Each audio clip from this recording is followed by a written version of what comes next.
আমাদের অসুখ বিসুখ হবে, কিন্তু দেখা হবে না। সুভা নিজের মতো করে সামনে পা বাড়ায়। আজকে আর তার কোনো অভিযোগ নেই, কোনো আক্ষেপ নেই, নেই কোনো পিছুটান, শুধু আছে এক বুক হতাশা। দুনিয়াতে সুভার অভিভাবক বলতে ছিল একমাত্র তামিম, কিন্তু আজ সুভা একেবারেই অনাথ হয়ে গেল। তামিম নামক যেই বটগাছের ছায়া ছিল এতদিন তার মাথার উপরে, আজকে সেই বটগাছের ছায়াও চলে গেল তার মাথার উপর দিয়ে। আজকে সুভা নিঃস্ব। বিলার পিছন দিকের দরজা খুলে সুভা বেরিয়ে যায়। তার গন্তব্য কোথায় জানা নেই। আজকে হাজারো মানুষের মতো সেও আশ্রয়হীন। নেই মাথার উপরে ছাদ।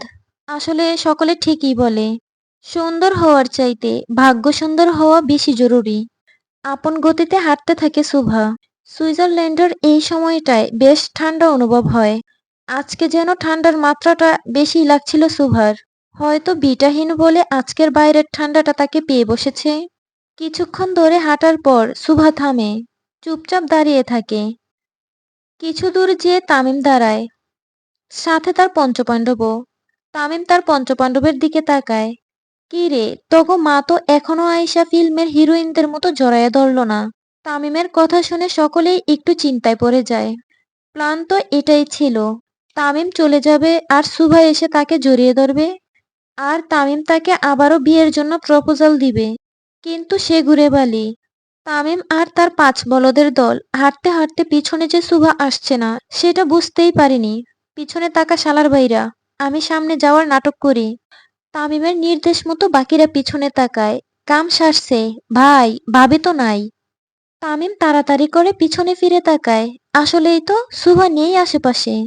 পুরো গার্ডেন ফাঁকা। তামিম খুব জোরে চেঁচিয়ে ওঠে, আমার বউ কই? তামিম সহ বাকিরা এসে চারপাশে খোঁজা শুরু করে। বিলার ভিতর থেকে শুরু করে বাইরে সবকিছু খোঁজে, কিন্তু সুভার কোনো হদিস পাওয়া যায় না। তারপর গার্ডদের থেকে জানতে পারে সুভা বিলার পিছন দিয়ে গেছিল। তামিম তাড়াতাড়ি করে এসে দেখে সেখানেও কেউ নেই। বাইরেও ভালো মতো দেখে, না, সুভার চুলেরও দেখা নেই। তামিম সাথে সাথে তার গার্ডদের বাইরে খোঁজার জন্য লাগিয়ে দেয়, আর নিজেও চলে যায় কন্ট্রোল রুমে। সিসিটিভি ফুটেজ থেকে তামিম সহজেই সুভার যাওয়ার দিক বের করতে পারে। তামিম খুব দ্রুত পায়ে কন্ট্রোল রুমে আসে। I ওয়ান্না C the footage. Tamim এসেই চেয়ারে বসে পড়ে আর ফুটেজ চেক করতে থাকে। তামিম তাকাতেই সকলে বাইরে চলে যায়। তামিম চায় না তামিমের দুর্বলতা কেউ বুঝুক। ফুটেজ ওপেন করে তামিম দেখতে পায় সুভা বেশ অনেকক্ষণ তার যাওয়ার দিকে তাকিয়েছিল। তার চোখ দিয়ে পানি টপ টপ করে গড়িয়ে পড়ছিল। তারপর সুভাও একটি দীর্ঘ নিঃশ্বাস ফেলে এক পা করে যেতে থাকে। সুভা কিছু দূর যেয়ে আবারও পিছনে ফিরে তাকায়, তারপর আবারও যেতে থাকে। মাঝপথে যেতেই সুভা হোঁচট খেয়ে পড়ে যায়।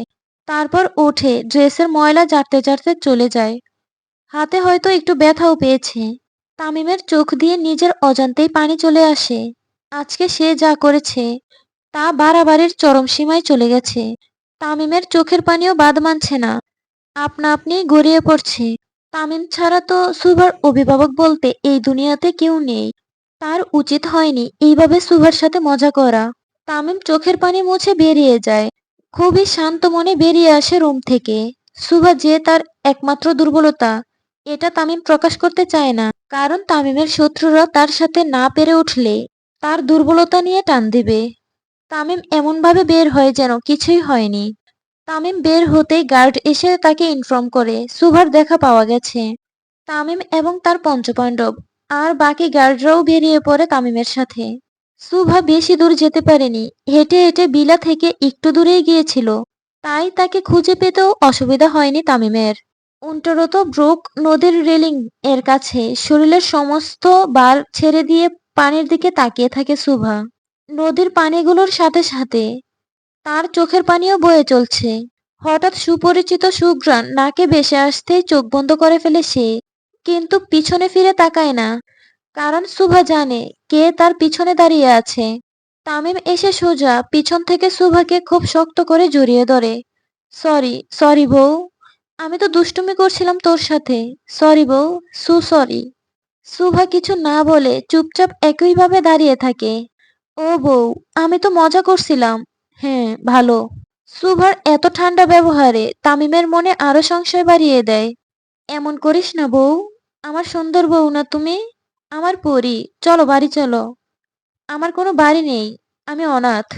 সুভা নিজেকে অনাথ বলাটা তামিমের মন একদম চূর্ণ বিচূর্ণ করে দেয়। তামিম বুঝতে পারে এবার সে অতিমাত্রায় বাড়াবাড়ি করে ফেলেছে। তামিম সুভাকে ঘুরিয়ে তার দিকে ফিরিয়ে নেয়। তামিম তোর অভিভাবক, তুই অনাথ না। আমি জীবিত এখনো। সুভা তামিমকে ধাক্কা দিয়ে নিজের থেকে সরিয়ে নেয়। আপনার দয়ার আমার কোনো দরকার নেই। কষ্ট দিতে চেয়েছিলেন, পেয়েছি। খুশি হয়ে যান।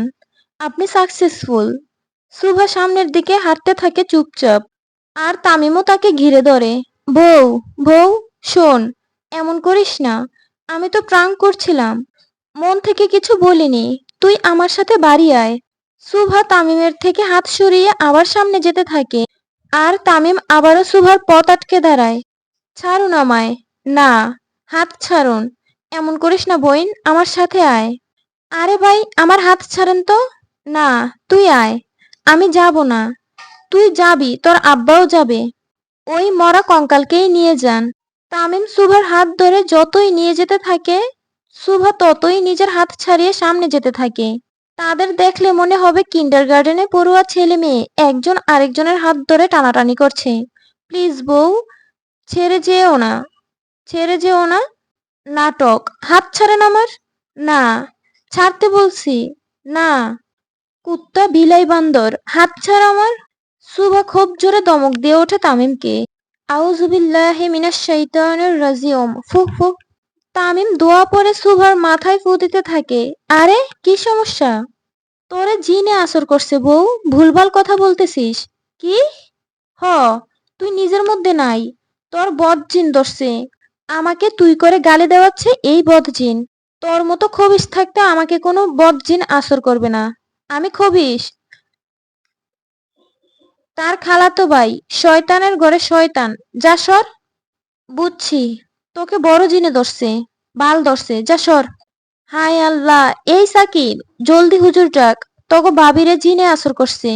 সুভা খুব রেগে তামিমের দিকে তাকায় আর সামনে যেতে থাকে। তামিমও সুভার গা ঘেঁষে ঘেঁষে যেতে থাকে। মনে হচ্ছে এখনই সুভার উপরে পড়ে যাবে। কি সমস্যা ভাই? পিছু পিছু ঘুরছেন কেন? সহে না, যাতো না, কি করি বলো না। কচু গাছে ফাঁসি দেন। না, মাত্র 2 বার 19-20 করছি। এত তাড়াতাড়ি মরা যাবে না। বেহাইয়া।